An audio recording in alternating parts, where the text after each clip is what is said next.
আসসালামু আলাইকুম এভরিওয়ান। বেলা শেষে তুমি গল্পের দ্বিতীয় পার্ট। তো চলো বেশি কথা না কইয়া গল্প শুরু করা যাক। আন্টি আমার দিকে অসহায় দৃষ্টিতে তাকিয়ে বলল, আমার মেয়ের জন্য অনেক ছেলে আছে, কিন্তু তোমার মতো ছেলে হয়তো পাবো না। জানি তোমার আগে বউ ছিল, কিন্তু এখন তো নাই। কখনো শুনছো ভালো কিছু হাতে পেয়ে ছেড়ে দিতে? আমরাও তাই করছি। আমাকে কিছু বলতে না দিয়ে আঙ্কেল আবার বলল, তা বাবা আমি কি কোনো ভুল কিছু বলে ফেলেছি? আঙ্কেল আসলেই বলতেই মাই সিঁড়ি দিয়ে নামতে নামতে বলল, দেখো আম্মু, আমার আপুকে আজকে নতুন বইয়ের মতো লাগছে না? সামনে তাকিয়ে দেখি সিঁড়ি দিয়ে মাহিয়ার লাল শাড়ি পরা একটা মেয়ে নামছে। হয়তো এটাই সেতু হবে। আমার তো এখন কেমন জানি একটু লজ্জা লজ্জা লাগছে। আবার নতুন কোন বিপদে ফেসে গেলাম আমি? সেতু এসে আমার সামনে বসলাম। আন্টি ঘোমটা তুলে বলল, সারা জীবন তো ছাত্রী হিসাবে দেখে আসছো, আজকে না হয় বইয়ের নজরে দেখো। আমার মেয়ের কোনো দিক থেকে কম নেই বাবা, সারা জীবন আমাদের কথা মতোই চলছে, যেভাবে বলছি সেভাবেই চলছে। আর তুমি তো ভালো করেই জানো আমার মেয়ের সম্পর্কে। সেতুর দিকে তাকিয়ে কেমন জানি একটু লজ্জায় পড়ে গেলাম। আর যাই করি না কেন, একটা পিচ্চি মেয়েকে আমি বিয়ে করব না, এটা কখনোই হতে পারে না। আরে ও তো আমার ছোট বোনের মতোই। মাথা নিচু করে বললাম, আঙ্কেল হঠাৎ করে এমন সিদ্ধান্ত নেওয়ার কারণ? আঙ্কেল বলল, কোনো একটা কারণ তো আছেই বাবা, নইলে তো তোমায় বলতাম না। আজকে তুমি সবকিছু হারিয়ে অসহায়, আর আমরা পাশে দাঁড়াবো না, এটা তো হতে পারে না। আমি জানি তুমি একবার গ্রামের বাড়িতে গেলে আর ফিরে আসবে না, তাই হঠাৎ করে এই সিদ্ধান্ত নেওয়া। আর আমার মেয়েও এই বিয়েতে মত আছে, বাকিটা তোমার ইচ্ছে। ওরা ওদের মতো কথা বলছে, আমি শুধু একজন দর্শক হিসাবে শুনে যাচ্ছি। এছাড়া এখানে আমার কি বলার আছে? না তো আর করতেও পারি না। এতদিনের সম্পর্ক ওনাদের সাথে আমার, যদি না করি তাহলে ওনারা সবাই মন খারাপ করবেন। নিজের চুল এখন মন বলছে নিজেই টেনে ছিঁড়ে ফেলি। কেন যে এখানে আসতে গেলাম দূর। সেতু উঠে ভিতরে যেতেই মাই আমাকে জড়িয়ে ধরে বলল, তাহলে আজকে থেকে আমি মামাকে দুলাভাই বলে ডাকবো। মাইকে ছাড়িয়ে বললাম, এখন তুমি ভিতরে যাও, কেমন? তোমার আপুর সাথে খেলা করো, পরে বলবো আমাকে দুলাভাই ডাকবে কিনা। মাই যেতেই আঙ্কেলকে বললাম, এরকম একটা প্রস্তাব দিবেন হঠাৎ করে আমি জানতাম না, আর আশাও করি নাই। আপনি আমার বাবার মতোই, সবকিছুর একটা নির্দিষ্ট সময় থাকে। আর তাছাড়া সেতুর এখনো বিয়ের বয়স হয় নাই। আঙ্কেল বলল, বিয়ের বয়স হয় নাই সে না হয় বুঝলাম, তবে আমি বলি কি, এখন বিয়ের সব কাজ ওকে করে রাখি, পরে তোমার সুবিধা মতোই বিয়ে করে নিবে। আমি তো তোমাকে আর জোর করছি না, বাকিটা তোমার সিদ্ধান্ত। তবে আমি সবকিছু জেনে শুনেই তোমাকে এই প্রস্তাব দিয়েছি, আশা করি তুমি আমাকে ফিরিয়ে দিবে না। বলছো যেহেতু আমি তোমার বাবার মতোই, তাই বাবার কথা সম্মানটা রাখবে আশা করি। না ভাই, যা বোঝার বুঝে গেছি। এখন আর এই বিপদ থেকে উদ্ধার হওয়ার মতো আমার কাছে কোনো পথ নেই। কোনো কিছু চিন্তা না করে নিরুপায় হয়ে বললাম, আচ্ছা আঙ্কেল, আমি তাহলে রাজি। তবে আমার আম্মুর সাথে আমার এই বিষয়ে কথা বলতে হবে, দেখি আম্মু এই বিষয়ে কি বলে। আঙ্কেল বলল, আর কিছু বলতে হবে না, ছেলে রাজি তো সব ঠিক। আমি কালকেই কাজীকে বলবো চলে আসতে। চোখ বড় বড় করে বললাম, কিন্তু আঙ্কেল এত তাড়াতাড়ি কেন? বুঝলাম না। আঙ্কেল বলল, তাড়াতাড়ি আর কই করলাম, সবকিছু ওকে করে রাখবো শুধু। আমি আর কিছু বললাম না, মাথা নিচু করে বসে আছি। পিছন থেকে আন্টি বলে উঠল, ইস, আমাদের জামাই অনেকক্ষণ হলো কিছু খাই নাই। দাঁড়াও বাবা, তুমি অপেক্ষা করো, আমি সবকিছু তৈরি করছি। আন্টি যেতেই আঙ্কেল আবার বলল, আমি কি সত্যি তোমার উপর জোর করে ফেলেছি? আমি বললাম, আরে না আঙ্কেল, কি বলেন এসব? আঙ্কেল বলল, তাহলে তোমার মন খারাপ কেন? আমি বললাম, মন খারাপ এই জন্য আঙ্কেল, আপন মানুষ বুকের উপর ছুরি চালিয়ে দিল, এটা মানতে পারছি না কোনোভাবেই।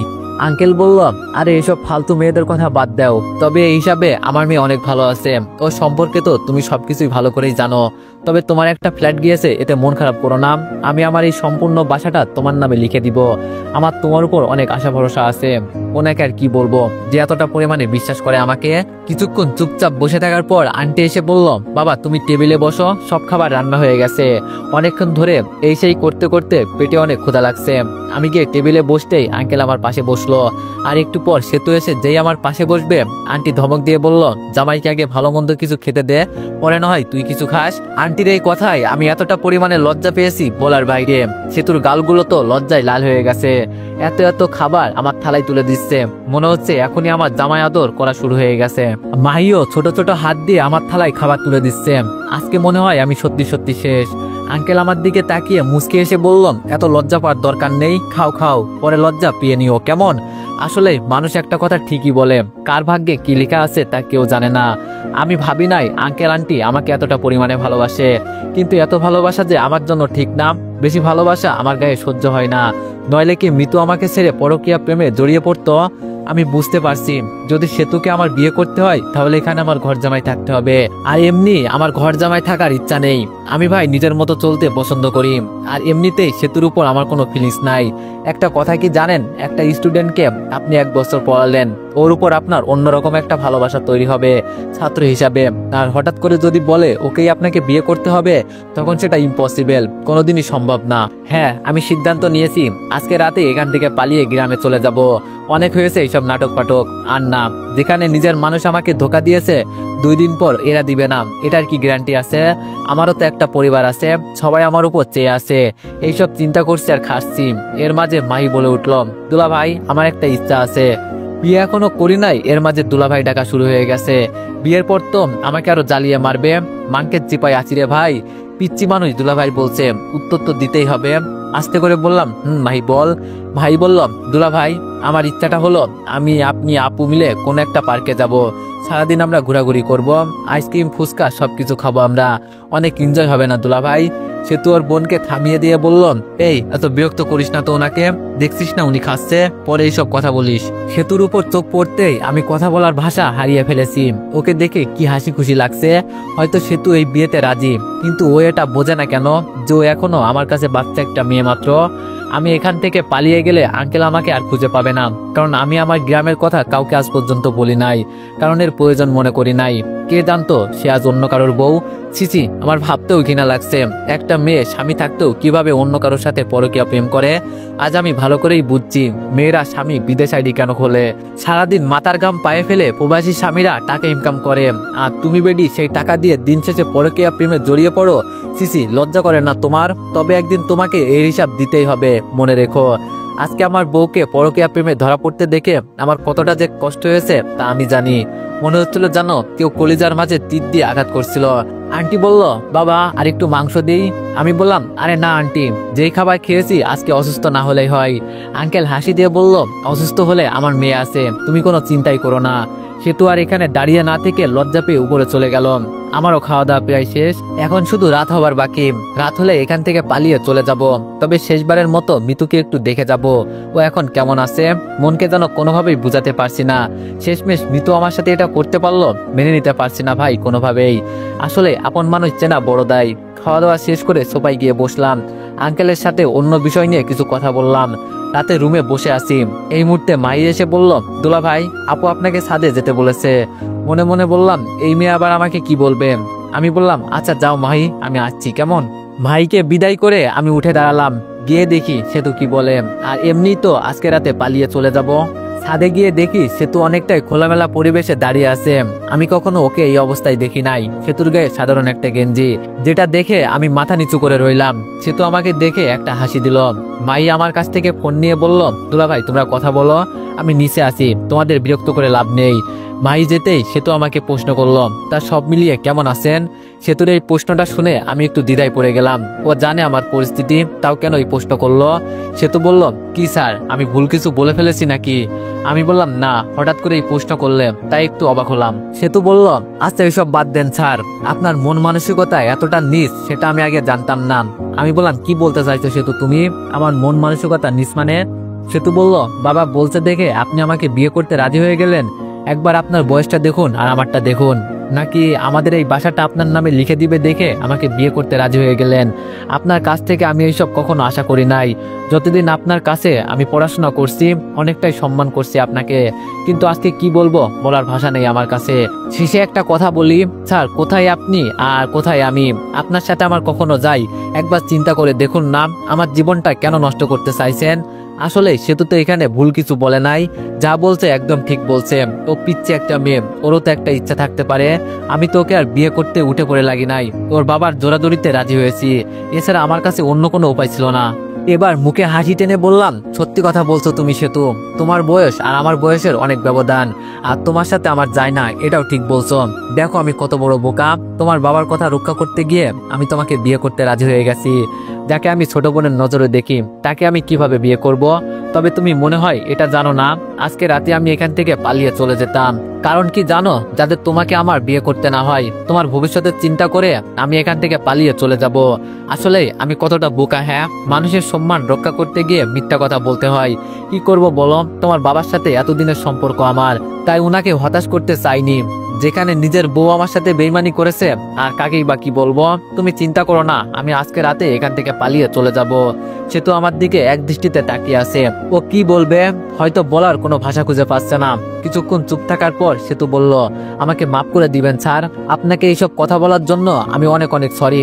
আমি মনে করছি আপনি আমাকে বিয়ে করতে রাজি, তাই এইসব মনে করে আপনাকে কি বলতে কি বলে ফেলেছি, মাফ চাইছি স্যার। আমি বললাম, না বলো, সমস্যা নেই, আরো যদি কিছু বলার থাকে বলতে পারো, তবে আমি এটা জানি আমার স্টুডেন্টকে আমি কখনোই বিয়ে করতে পারবো না, আর হয়তো কখনো তোমার সাথে দেখা হবে না। ভালো করে পড়াশোনা করবে কেমন, আর আমার মতো অপদার্থ ছেলেকে ভুলে যাবে। সত্যি আমি খুব খারাপ একটা ছেলে। এবার সেতু ছলছল চোখে আমার দিকে তাকিয়ে বললাম, আমার ভুল হয়ে গেছে স্যার, আমাকে মাফ করে দিন, আপনার পায়ে ধরে বলছি, সত্যি আমি না জেনে শুনে আপনাকে অনেক কথা বলে ফেলেছি। আমি বললাম, আরে না, মাপ চাইতে হবে না, তোমার উপর আমার কোনো অভিযোগ নেই, তবে আজকে নিজেকে সত্যি অসহায় লাগছে, এমন পরিস্থিতিতে কাউকে পাশে পেলাম না। সেতু বললাম, আমি আসি স্যার আপনার পাশে। সেতুকে ধন্যবাদ দিয়ে বললাম, তুমি আমার ছোট বোনের মতোই, অনেকটা সময় হয়ে গেছে, আমাকে এখন যেতে হবে। সেতু বলল, সত্যি আপনি চলে যাবেন? আমি বললাম, না গেলে তোমার বাবা অনেক ঝামেলা করে দিবে। সেতু বলল, স্যার আমি একটা কথা আপনার কাছ থেকে জানতে চাই। আমি বললাম, বলো। সেতু বলল, একটা সাধারণ সাইন দেওয়ার কারণে একটা ফ্ল্যাট আপনার চলে গেল, কিভাবে সম্ভব স্যার? আমার তো বিশ্বাসই হচ্ছে না। আমি বললাম, তোমার কাছে বললে তুমি কাউকে বলবে না তো? সেতু বলল, আরে না স্যার, বলেন। আমি বললাম, কালকে সকালে মাই যখন মৃত্যুর কথা বলছিল তখন আমার মনে একটু সন্দেহ লাগছিল, আর আমি ওকে রিফাতের সাথে কথা বলতেও দেখেছি, তাই আসল কাগজপত্র সব সরিয়ে নকল কাগজপত্র ঢুকিয়ে দিয়েছি। বলা তো যায় না, মেয়েদের মন যা ইচ্ছা তাই করতে পারে। আর দেখো, শেষমেশ আমার অনুমানই সঠিক হলো। আমি সকালে অফিসে যাওয়ার পর মিতু আমার পকেট থেকে চাবিগুলো চুরি করে সব কাগজপত্র সরিয়ে নিয়েছে হয়তো। মিতু বলল, তাহলে যে কাগজে সাইন করেছে সেটা নকল? আমি বললাম, এই তো বুঝে গেছো, এজন্যই তো আমি বেশি রিয়াকশন করি নাই, একটু অভিনয় করলাম যাতে ওরা বুঝে যে আমি সত্যি সত্যি দিয়ে দিয়েছি, কিন্তু আমি এতটাও বোকা না। সেতু বলল, তাহলে আপনার বাসায় আপনি চলে যান, ওদের এখনই বের করে দেন, আমার এক বান্ধবীর বড় বোন পুলিশের চাকরি করে, যদি বলেন তো। আমি বললাম, না থাক, কিছু করা লাগবে না। সেতু বলল, তাহলে এখন আপনি কি করতে চাইছেন? আমি বললাম, কি আর করবো, বাড়িতে গিয়ে কয়েকদিন বেরিয়ে আসবো, পরে একটা বিয়ে করে একেবারে সরাসরি সম্পূর্ণ পরিবার নিয়ে এখানে চলে আসবো। সেতু বলল, তাহলে সত্যি আপনি বিয়ে করবেন? আমি বললাম, তবে এখন না, আরো অনেকদিন পরে। মিতুকে দেখাতে হবে না, ওকে ছাড়াও আমি পরিপূর্ণ। সেতু বলল, আপনার উপর আমার সম্মান আরো অনেক বেড়ে গেল, সত্যি আপনার মন মানসিকতা অনেক ভালো। এখন সত্যি বাবা মায়ের মতো আমারও ধারণা এসে গেল যে সত্যি আপনি অনেক ভালো। আমি এখন আর না করব না, যদি আপনি চান। সেতুকে থামিয়ে বললাম, তুমি আমার ছাত্র, তাই ছাত্রের মতোই থাকো, অন্য কিছু একদম মাথায় ঢুকাবে না, কেমন? আগে পড়াশোনা করে নিজেকে প্রতিষ্ঠিত করো, এরপরে আমি কেন, আমার বাবাও তোমাকে বিয়ে করতে আসবে। সেতু হাসি দিয়ে বলল, সত্যি স্যার? আমি বললাম, আরে একটু মজা করলাম আর কি তোমার সাথে, এখন মায়ের কাছ থেকে ফোনটা এনে আমাকে দিয়ে দাও, এখান থেকে চলে যাই। সেতু বলল, কেন, দরজা দিয়ে যান। আমি বললাম, তোমার বাবা মা একটু টের পেলেই আমাকে আর যেতেই দিবে না। সেতু বলল, আচ্ছা স্যার, তাহলে আপনি একটু অপেক্ষা করুন, আমি আসছি। কিছুক্ষণ পর সেতু হাতে ফোন নিয়ে ফিরে আসলো, আমার হাতে ফোনটার কিছু টাকা ধরিয়ে দিয়ে বলল, স্যার, মাসের বেতন। আমি অবাক হয়ে বললাম, সেই দিন না তোমার বাবা দিল? সেতু বলল, বাবা দিয়েছে তো কি হয়েছে, আপনি আমাকে পড়িয়েছেন, সেই হিসাবে আমার কাছে আপনার কিছু পাওনা আছে না, তবে যদি আপনি এই টাকাগুলো ফিরিয়ে দেন আমি অনেক মন খারাপ করব। সেতুর কপালে একটা চুমু দিয়ে বললাম, লোককে একটা মেয়ে, দোয়া করি পড়াশোনা করে অনেক বড় হও। একটা কথা মাথায় রাখবে সেতু, কারো মায়ের পরে নিজেকে কখনো ধ্বংস করবে না, তোমার উপর এখন অনেক দায়িত্ব, পড়াশোনা করে অনেক দূর পর্যন্ত এগিয়ে যাও। কিছু দিতে পারলাম না তোমাকে, আসি কেমন? পাশে একটাই মই পড়েছিল, আমি সেটা দিয়ে যেতে লাগলাম। সেতু পেছন থেকে ডেকে বলল, স্যার দাঁড়ান। পিছন ফিরে বললাম, বলো। সেতু আমার কাছে এসে আমার হাত থেকে ঘড়িটা খুলে নিয়ে বলল, এটা আমি রেখে দিলাম উপহার হিসাবে, যখন আপনার কথা মনে হবে তখন এই ঘড়িটা দেখব, আর এটা দেখে পরীক্ষা দিলে আপনার কথা আমার মনে পড়বে। স্যার তো বলেছিল আমাকে অনেক বড় কিছু হতে হবে, আমি আপনার মনের আশা পূর্ণ করব। হাসি দিয়ে বললাম, আবার কোনো একদিন দেখা হবে। সেতু বলল, আপনার গ্রামের বাড়িটা তো বলে যান। আমি বললাম, সেটা সিক্রেট থাক। আর বেশি কথা বললাম না সেতুর সাথে, মই দিয়ে নিচে নেমে গেলাম, একটা রিক্সা নিয়ে সরাসরি বাস স্টেশনে চলে গেলাম, ওখান থেকে টিকিট কাটলাম বাসার। বাসে উঠে বসে আছি, সবকিছুই শহরে রেখে আজকে চলে যাচ্ছি। ইচ্ছে করলে প্রতিশোধ নিতে পারতাম, কিন্তু আগে আমাকে ওকে দেখিয়ে কিছু করতে হবে। থাকুক না, দেখি কতদিন দুই বউ নিয়ে থাকতে পারে। এমনি রিফাতের বউয়ের যে রাগ, পকেট থেকে সেতুর দেওয়া টাকাগুলো গুনে দেখি প্রায় 20,000 মতো আছে। যাক, ভালোই হয়েছে, আমার অ্যাকাউন্টেও কিছু টাকা জমা আছে, সব মিলিয়ে 1 বছর ভালোই যাবে। কিন্তু এর আগে আশা করি একটা চাকরি পেয়ে। দেখতে দেখতে চোখটা লেগে গেল। পরিবার বলতে আমার মা আর বড় একটা বোন আছে, ওর বিয়ে আমার পাশের এলাকায় হয়েছে। আমার মা একাই গ্রামের বাড়িতে থাকে, সাথে একটা আমার খালাতো বোন থাকে। ছোট থাকতে আমার খালা আর খালু মারা যাওয়ার পর আম্মুকে আমাদের বাড়িতে নিয়ে আসে। ইদানিং আম্মু সেই দিন বলছিল ওকে বিয়ে দেওয়ার দরকার। দেখি আগে বাড়িতে গিয়ে ওর বিয়েটা দিয়ে একটা দায়িত্ব কমিয়ে দেওয়া লাগবে। একেবারে সকালে আমার ঘুম ভাঙলো। বাস আমাদের বাজারে এসে দাঁড়ালো। বাস থেকে নামলাম। বাজার থেকে যা যা কিনা লাগে সব একটা রিক্সাতে নিয়ে আমি দাঁড়িয়ে আরেকটা রিক্সা নিয়ে পেছনে পেছনে যেতে লাগলাম। আমাদের বাসার সামনে গিয়ে রিক্সা থামলো। ওই তো তুবা চেয়ারে বসে বসে ফোন চাপছে। তুবা হলো আমার খালাতো বোন। রিক্সা থেকে নেমে ডাক দিল তুবা। তুবা আমার দিকে তাকিয়ে জোরে চিৎকার দিয়ে বলল, দেখে যাও খালা, ভাইয়া এসেছে। তুবা দৌড়ে আমার কাছে এসে আমাকে জড়িয়ে ধরে বলল, ভাইয়া তুমি কেমন আছো? আমি বললাম, এই তো বোন, আছি অনেকটাই ভালো। যা রিক্সা থেকে জিনিসপত্রগুলো নামিয়ে আন। আর আম্মু কই? তুবা বলল, দেখো খালা, ভিতরে বসে বসে পান চিবোচ্ছে। বাসার ভিতরে গিয়ে দেখি আম্মু মনের সুখে বসে বসে পান খাচ্ছেন। আমাকে দেখতে পেয়ে জড়িয়ে ধরে বলল, বাবা কোনো খবর দিলি না, হঠাৎ করে যে এভাবে চলে আসলি, আর তুই কেমন আছোস? আমি বললাম, এই তো আম্মু অনেকটাই ভালো, তুমি ভালো আছো তো? আম্মু বলল, বাবা, তা বৌমা আসছে বুঝি? কই আমার বৌমা? তুবা ভিতরে ঢুকে বলল, ভাইয়া, ভাবি কই? ভাবিকে যে দেখতে পাচ্ছি না। আমি বললাম, পরে বলবো, আগে আমাকে কিছু খেতে দাও আম্মু, আমার অনেক খিদে পেয়েছে। আম্মু বলল, আচ্ছা বাবা তুই বস, আমি ভিতরে গিয়ে দেখি কি আছে। আমি বললাম, এত দেখতে হবে না, যা রান্না করছো তাই নিয়ে আসো। কিছু খেয়ে বসলাম, এখন শরীরটা একটু ভালো লাগছে। এর মাঝে তুবা প্রশ্ন করলো, ভাবি কই? আমি আস্তে আস্তে সব বললাম। সব শুনে আম্মু বলল, আমি আগেই তোরে বলছিলাম বাবা, প্রেম করে বিয়ে করিস না, কিন্তু আমাদের কথা তো তখন আর শুনিস নাই। যা হয়েছে তা তো হয়েই গেছে, সে নিয়ে আর চিন্তা করলে কি হবে? এখন বল, আমাদের বাসাটা তাহলে কি চলে গেল? আমি বললাম, কিছুই হয় নাই, সব আছে। কয়েকদিন পর ওখানে গিয়ে ওদের লাথি দিয়ে বের করে দিব। এখন এইসব কথা ছাড়ো, আপুকে বলছো আমি আসছি যে? তুবা বলল, ভাই আমি বলছি, আর আপু মনে হয় কিছুক্ষণের ভিতরে চলে আসবে। আম্মু তুবাকে বললাম, আমার ছেলের জন্য ভালো কিছু রান্না করতো মা, অনেকদিন পর ছেলেটা আসছে। আমি বললাম, আরে আম্মু লাগবে না কিছু, এটা কি পরের বাড়ি? আম্মু বলল, তাও তো তুই এতদিন পরে আসলি। এখন শোন বাবা, তুই আসলি অনেক ভালো হয়েছে। আমাদের পাশের এলাকায় তো রহিম চাচাকে চিনিস না? রহিম চাচার সাথে আমার বাবার ভালো একটা সম্পর্ক ছিল। বাবা মারা যাওয়ার পর তেমন কোনো যোগাযোগ হয় নাই ওনার সাথে। শুনছি উনি নাকি বড় একটা কোম্পানির মালিক, আর ছোট ছোট কোম্পানি আছে নাকি তার। অনেক বড় লোক হয়ে গেছে ওনারা। থাক, এদের কথা বলে আর কি করব, নিজের চিন্তা করেই বাঁচি না, আবার পরের চিন্তা। আমি বললাম, আম্মু চিনি তো রহিম চাচাকে, কেন কি হয়েছে? আম্মু বলল, উনার বড় মেয়ে বিয়ে দিবে এই শুক্রবারে, আমাদের সবাইকে দাওয়াত দিয়ে গেছে। আর যেহেতু তোর বাবার সাথে ভালো একটা সম্পর্ক ছিল, যেতে তো হবেই। আমি বললাম, আচ্ছা সে পরে দেখা যাবে, দাওয়াত যেহেতু আসছে যেতে তো হবেই। এর মাঝে আপু এসে ভাই ভাই বলে আমাকে জড়িয়ে ধরল। আমি বললাম, কেমন আছো আপু? আপু বলল, আগে ভালো ছিলাম না, এখন অনেকটাই ভালো আছি। আমি বললাম, দুলাভাই আসে নাই? আপু বলল, কাউকে কিছু বলতে পারি নাই, তুই আইসোস দেখে দৌড়ে চলে আইছি। আর মিতু কই রে? মিতুকে তো দেখতে পারছি না। আমি বললাম, আম্মুর কাছ থেকে শুনিস, তুই ব্যাগ থেকে একটা লুঙ্গি বের করে দে তো, গোসল করতে হবে। বাসা থেকে বেরিয়ে পুকুর পাড়ে চলে গেলাম। আহা, কতদিন পর পুকুরের পানিতে গোসল করব, মজাই আলাদা। আগের কথা মনে পড়ে গেল। স্কুল জীবনে একটা মেয়ের সাথে আমার প্রেম ছিল, আর পড়ালেখার কারণে শহরে চলে ওকে ভুলে গেলাম। আবার নতুন জীবন শুরু হলো শহরে। আর এই পুকুরের মালিক যে, তার মেয়ের সাথে আমার প্রেম ছিল। এখন এক্স গার্লফ্রেন্ড, বিয়ে হয়ে গেছে নাকি সেটাও বলতে পারি না। আম্মুকে যদি এই বিষয়ে কিছু বলি, জুতা দিয়ে আমাকে পিটাবে। এই মেয়ে আমার আম্মুর পছন্দ না বেশি একটা, তাই তো আমাকে শহরে পাঠিয়ে দেয়। লুঙ্গির নিচে রেখে পানিতে নেমে গেলাম। হঠাৎ উপর থেকে এক মুরব্বী চিৎকার দিয়ে বলল, কে রে আমার পুকুরে নামছে? মগ দিয়ে গোসল করা যায় না? নেমে কি গোসল করতে হয়? আমি পানি থেকে আঙ্কেলের দিকে তাকিয়ে বললাম, সরি আঙ্কেল, আমি জানতাম না। আঙ্কেল বলল, ও দীপু তুমি কখন আসলে শহর থেকে? আমি বললাম, এই তো কিছুক্ষণ আগে আসলাম। এর মাঝে একটা মেয়ে এসে বলল, কার সাথে কথা বলছো বাবা? আঙ্কেল বলল, আর দেখ না দীপু এসেছে। আরে এ তো আমার এক্স গার্লফ্রেন্ড মিম। যাক, অনেকদিন পর দেখলাম, আগের থেকে অনেকটাই মোটা হয়ে গেছে। আঙ্কেল আমাকে বলল, বাবা আমি একটু কাজ দেখে আসছি, পরে কথা বলবো তোমার সাথে, কেমন আসো না কয়েকদিন? আমি বললাম, আঙ্কেল আসি, সমস্যা নেই, যান আপনি। আঙ্কেল চলে যেতেই মিম আমার লুঙ্গিটা হাতে নিয়ে বলল, কেমন আছো দীপু? আমি বললাম, আসিলাম তো ভালোই ম্যাডাম, লুঙ্গিটা নিচে রাখলে খুশি হতাম। মিম বলল, সে তো রাখবই, এতদিন পর তোমার সাথে দেখা, দেখে মনে হচ্ছে সে আগের মতোই আসো, একদম চিকনা চিকা। আমি বললাম, তো মিস এক্স গার্লফ্রেন্ড তোমার বিয়ে হয়েছে? মিম এবার একটু রাগ দেখিয়ে বলল, কুত্তা তুই কথা বলবি না আমার সাথে। আমি বললাম, আরে এত রাগ করিস না, এখন বল তোর কি বিয়ে হয়ে গেছে? মিম বলল, তোর কি মনে হয় তোর জন্য আমি মারা যাব? আমারও বিয়ে হয়ে গেছে, আমার জামাইয়ের 3টা মাইক্রো আছে নিজস্ব। আমি বললাম, ওরে বাবা, তা তো ভালোই, দেখি তোর জামাইয়ের একটা পিক দেখাতো। মিম বলল, পানি থেকে দেখবি উপরাই দেখাবো? আমি বললাম, না পানিতেই ভালো লাগছে, তুই দেখা। মিম একটা পিক দেখিয়ে বলল, এই যে দেখ। পিকটা দেখে আমি পানিতে হাসতে হাসতে ডুবে যাচ্ছি। আমি মনে মনে এটাই আন্দাজ করছিলাম বড় লোকেরা টাকলে হয়, আর শেষমেশ মিম এটাই করলো। কি লজ্জা কি লজ্জা। মিম আমাকে হাসতে দেখে বলল, এভাবে হাসবি না তো।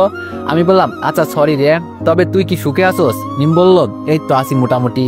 আমি বললাম, আমার বইয়ের মতো আবার পরকীয়া প্রেম করিস না। মিম বলল, বুঝলাম না দীপু। আমি বললাম, এত বুঝতে হবে না, এখন আমার লুঙ্গিটা দে, চেঞ্জ করতে হবে। মিম বলল, এটা দেওয়া যাবে না, তুই আমাকে অনেক শাস্তি দিয়েছোস, আজকের হিসাব করতে হবে না, সুযোগ পেয়েছি যেহেতু। এর মাঝে আপু ডাকতে ডাকতে এসে বলল, দীপু এত দেরি লাগে গোসল করতে? মিম আমার লুঙ্গিটা নিয়ে যেতে যেতে একটা হাসি দিয়ে বলল, আজকে মজা বোঝ। আমি বললাম, মিম এমন করিস না প্লিজ, আমার লুঙ্গিটা দিয়ে যা। বেচারি দেখতে দেখতে চলে গেল। আপু এসে আমাকে পানিতে দেখতে পেয়ে বলল, অনেক গোসল হয়েছে, এখন ওঠ, তো দুলাভাই আসছে, বাজার থেকে কিছু কিনে নিয়ে আয়। আমি বললাম, আপু আমার লুঙ্গি ওই মিম নিয়ে গেছে, শালিকে ছাড়বো না আমি। আপু বলল, আবার ওই মেয়ের পিছনে পড়লি? তবে আমি বলি কি, শহরের মেয়ে বিয়ে না করে এই মিমকে যদি বিয়ে করতি অন্তত সুখে থাকতি। গ্রামের মেয়েরা আর যাই করুক ধোকা দেয় না। আমাকে একবার শহরে ওর কাছে নিয়ে যাবি, ওর চুল যদি আমি না ছিঁড়ি। আমি বললাম, থাক আর তোর কিছু করতে হবে না, আমাকে একটা লুঙ্গি এনে দে, বাসায় তো যেতে হবে নাকি। আপু অন্যটা দিয়ে বললাম, এটা পেঁচিয়ে চলে আয়, আর দেরি করিস না। এটা বলেই আপু চলে গেল। কোনো মতো অন্যটা গায়ে দিয়ে বাসায় গেলাম। তুবে একটা লুঙ্গি দিয়ে বলল, ভাইয়া ওই মেয়ের পাল্লাই আর পড়ো না, নইলে কিন্তু খালামুনি ঝাড়ু দিয়ে পিটাবে। আমি বললাম, আসতে বল, আম্মু শুনতে পেলে এখন আমাকে সহ তোরও পিটাবে। কোন রকম তৈরি হয়ে বাজারে চলে গেলাম। আবার সবাই যেহেতু একসাথে হয়েছি, পার্টি তো একটা হবেই। আনন্দের মাঝ দিয়ে শুক্রবার চলে আসলো।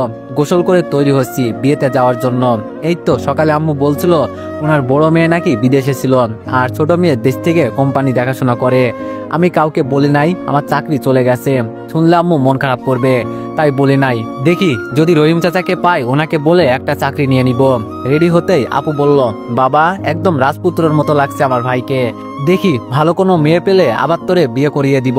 আমি বললাম, সে চিন্তা পরে করা যাবে, আপু আগে চল। সবাই মিলে রওনা দিলাম। তবে আজকে থেকে মিমের সাথে একবারই দেখা হয়েছিল, আর ওকে পাই নাই।